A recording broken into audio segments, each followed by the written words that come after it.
Monday. এটা হচ্ছে আমি সকালবেলা আজকে বাজার থেকে মাছ আনতে গেছিলাম। সিম্বা যেই নাকি মাছের গন্ধ শুকেছে এরকম হত্তা দিয়ে বসে আছে ঘরের মধ্যে। একটা সিম্বা মাছ খেতে খুব ভালোবাসে, ও চিকেন খেয়ে খেয়ে বোর হয়ে গেছে। এটা হচ্ছে শেফালি বাজার থেকে এসেই আম নিয়ে এসছে, আমি আম খেলাম, ওকে আম দিলাম, ও এখন কায়দা করে আমটা খাবে। আজকে আমার বাড়ির মেনু হচ্ছে কাতলা মাছ এনেছি, বিনস আর গাজর দিয়ে ফিকে কাতলা মাছের ঝোল হবে, থরবটি হবে, আর ছেলের জন্য একটু চিকেন পকোড়া হয়েছে।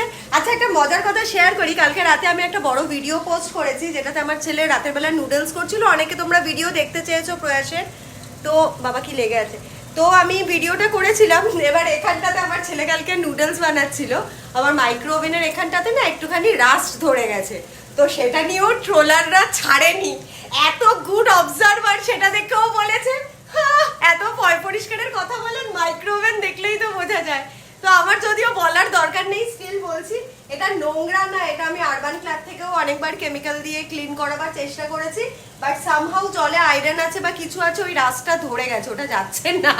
তো থ্যাংক ইউ এত অবজার্ভ করার জন্য।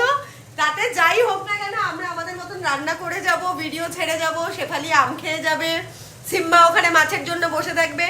So this is life. Love you all for watching each and every video. Love you.